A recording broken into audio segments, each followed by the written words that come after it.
Welcome to the 15-Minute Bite, the podcast where tech conversations come in small portions, and it's always with a great recipe on the side. That's what we're doing. We're talking to folks who are involved in tech, and I've got a list of people who have agreed to come on and share some of their favorite recipes. But I'm starting with someone who is really close to me. But I'm really happy to have my son, Will Jencius, with me, who's part of Gear Up and Go podcast, if you've heard him before. And I said, we're doing this recipe first because it's a recipe that we both share and that we have learned to make over the years. So, Will, why don't you introduce yourself and any little bits about tech that you might be part of or that you're interested in? Yeah, so as Marty very promptly said, he couldn't interview himself, so he went to the better version of himself, which is his younger son, Will. In terms of tech, I'm always kind of interested in things that'll make your life easier, whether it's in traveling, obviously our Gear Up and Go podcast, and just kind of everyday stuff that you would use. And lately, I myself am an educator like you, so I do a lot of teaching, and I'm doing a lot of different. I have a lot of different dynamics going on when I teach. I teach virtually, I teach in person, I teach in small groups of people and large groups of people. Right now I have a class size of about 115 people, and so my background's in organic chemistry. So teaching organic chemistry to 115 people doesn't work the same as teaching it to a group of 25 people. So I'm interested really in the tech that I use kind of in my day-to-day job right now. A lot of it is computer based, like chemical structure drawing. It's kind of funny you brought up the surface Mm-hmm. bits and pieces I left behind. I've got four or five. I'm sitting in front of three screens, but I got 4 or 5 documents open where I'm just drawing and trying to create different three-dimensional structures and figures, and then trying to use that in animations when I go and teach and things like that. So that's kind of what I'm really diving into recently of this last week is little kind of apps and tools to use to do that. Well, I'm going to have you back sometime to talk about one of the recipes that you do. That I've got a few suggestions that we can talk offline about. But hmm and you'll get to talk more about tech. Let's talk about the recipe that we're bringing to this first episode. Uh, what's the recipe? What is the delight that we have for listeners to try? Yeah, so this is a very fun and tasty dish that you have brought to me throughout your travels over to Turkey. The dish, I believe, well, I guess we could say it now. The dish is Ezme, I believe, is the pronunciation here, and so this is, oh gosh, I don't know, you could call it an appetizer, you could call it, but something that goes along with your main dish. But it's this, Middle Eastern styles. I want to dare do I say salsa, so to Yeah. speak. It's this vegetable base, maybe a little fruit in there based kind of dish that. I remember when we traveled to Istanbul, we would go to places and they would just have that there as kind of like, how you go to a restaurant here in America and it's just either bread or some little thing that the restaurant gives out to start, your meal off and things like that. So, yeah, Yeah. And a complex dish, but not fairly complex to make. right. There's a lot of ingredients to it. And of course, we'll print this recipe or this version of the recipe in the show notes. So you can go to the audio podcast and pick up the recipe, or you can go to the video podcast that will also be in the show notes. And the pronunciation is something I always struggle with because I try to explain it to Turkish students that I hmm have, and I go, it's Esma. And they're like, what? Esma. And it's like, oh. And I think they go, Esme. Esme. Ah, Yeah, I'm not sure. So if Turks are listening to this, it's if you yeah. want to search this recipe on the internet, you can search Easy ME recipe, and you'll get various recipes that are associated with it. So let's talk a little bit about what the recipe consists of. You and I, well, I know I do. I take some shortcuts and some latitudes with it sometime. And if there are any Turks who are listening to this, you will be appalled at some of this. But again, some of it fits really well. So it primarily is a tomato based dish. And like Will had alluded to, it's like salsa, but salsa, you have tomato and you have heat, and that's about it. Yeah. This is like a very complicated, not complicated, but it has lots of different flavors and nuances to it. So the recipe I have is, and we'll post here, is usually less than I usually make. Because once you start to make it, it's kind of labor intensive. And it's so labor intensive, it's like if I'm going to make a couple of cups of it, I might as well make a gallon of it and give it Yeah. to friends. So, And you'll eat it up just as quick as you make it too. yeah, It's not like you're gonna like a chip and salsa maybe, and you're not a fan of the salsa. It's like, oh no, you put this on pretty much everything, and you'll just devour it. So, yeah.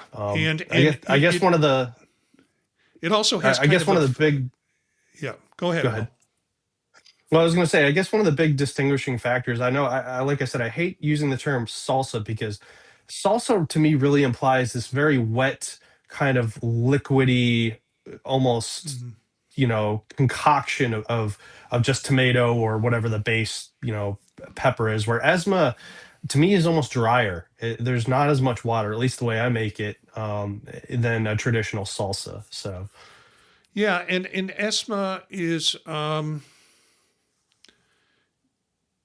there are stages where I've seen it. And when I originally saw this, and maybe if I can find the video, years ago, I looked for a video on how to make it. And they were showing like behind the kitchen where they make it. And the person had a big rocker knife, with handles on each hmm end. hmm And what they would do is lay the vegetables out and just keep working back and forth, rockering this and cutting it smaller and smaller, and then sweeping it together into one place and then closing it up. But eventually it went into cheesecloth. And the purpose of it mm, going to cheesecloth was to take all the moisture out of it, to drain it. Now it's not super dry, but you think of salsa, it's very watery. You're right about that. This yeah. is a much more denser kind of tomatoey based spread that you would put on things like pita. So the first thing is tomatoes. I don't want seeds in mine, and when I've hmm traveled and had it very rarely do I see seeds in it, unless it's some other type of Turkish salad that's being. But in Esma, they take the seeds out. So my suggestion is Roma tomatoes, and what you can do with Roma tomatoes is just kind of cut the stem cap off, split it in half, and then I use like a grapefruit spoon because it has an edge to it, and then scoop Yeah. out the center part, and the seeds go with it. And then it's like I'm wasting a good portion of the center of the tomato, but at the same time I'm getting the really kind of nice prime portion of it in doing it. And I do it by eye now. I don't kind of do it by measurement, but I am giving you a recipe that has measurements in it. So tomatoes are kind of the first thing you have to consider, and consider that your best Esmo will be seedless. There won't be tomato seeds in it because that kind of distracts from the whole texture. Onions, you have, this calls for 2 tomatoes peeled, 1 onion, and that again has to be diced up. And then 1 clove of garlic. We'll start with that. 2 green peppers, a quarter bunch of parsley, 1 tablespoon of lemon juice, 2 tablespoons of pomegranate molasses, which gives it a very unique flavor. So sometimes I add in a little more pomegranate molasses. 1 hmm teaspoon of pepper paste, 2 tablespoons of olive oil, And you should and do often add in hot pepper flakes into it, a half a teaspoon of hot pepper flakes. I think an essential ingredient is sumac, a half teaspoon of sumac. Sumac is this spice, and you can get it in Middle Eastern stores. Hmm. You can order it online if you want to. I've ordered it online and I've sent it to your uncle. But sumac gives a kind of a woody flavor, almost kind of a, I don't want to say mushroom, but sort of a woody flavor to it, which again, with the pomegranate molasses and the sumac, you've got something that tastes distinctly Middle Eastern. Yeah. I mean, Um, it, yeah, most of, and we'll talk about variations of this probably in a second here, but I agree. There's no sumac in this recipe, it throws the entire thing off, in my opinion. It's so yeah, essential for this. yeah, and then a pinch of dried mint. They say that that is optional. I think it's necessary because the mint again adds a different flavor kind of feel to it. So basically, chop and peel the tomatoes, the onion, the garlic, and green peppers, and parsley as finely as you can. The finer, the better. Mix them in a bowl. Mix in the lemon juice, the pomegranate molasses. Mix in the oil and pepper paste until it's smooth, and then mix all of this together in a into a salad mixture. You can add salt and spices, mix those in, taste any adjustments. And when you come over and I'm making Esma and we're going to have it as part of our meal, it's always like, we'll test this. I'll take a spoonful out. And it's sort of like you've got the taste that it is now, but it's going to maybe be a little bit different tomorrow. So you Yeah. kind of have to anticipate how much heat you want in it in order to do it.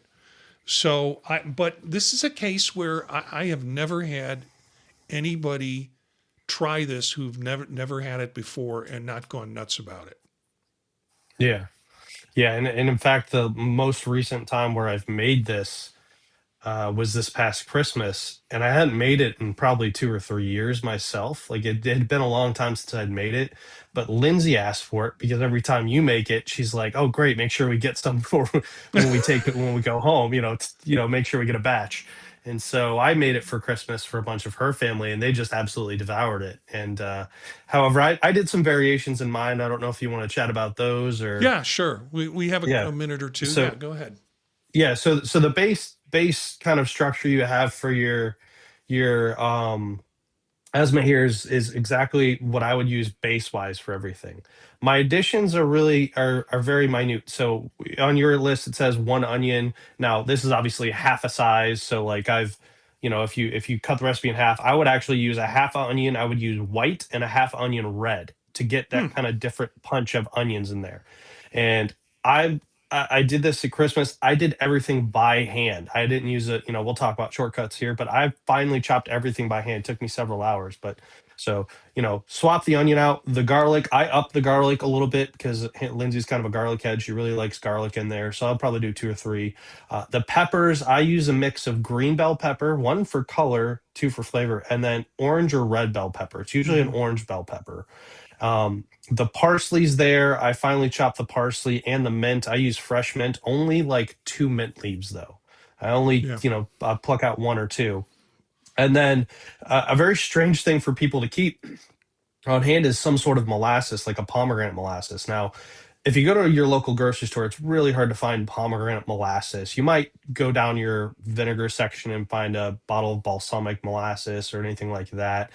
What I did last time is I just went straight to the juice section and got two bottles of pomegranate juice, and it was 100% pomegranate juice. You can juice the pomegranate yourself, and I just took it, put it into a saucepan, and cooked it off and reduced the volume to like a fifth of its original volume, and it makes a nice syrupy molasses, and then you can keep it in the fridge forever. And so I double, triple, quadruple the amount of molasses in mine, or I put it on top. I drizzle on top afterwards because it's such a nice added punch to it, at the end. So Yeah. those were my kind of quick variations, I'd say, with this recipe so far. And I hand chopped everything. So I wish I had one of those rocker knives that you were talking about.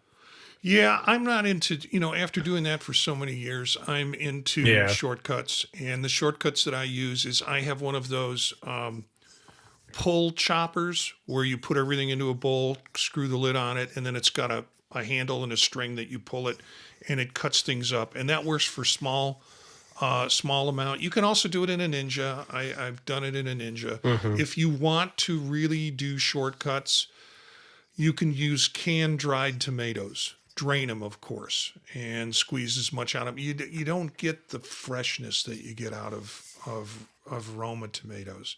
So, but Hmm. it'll work in a pinch, and it will save you a lot of scraping and a lot of cleaning out of the tomatoes.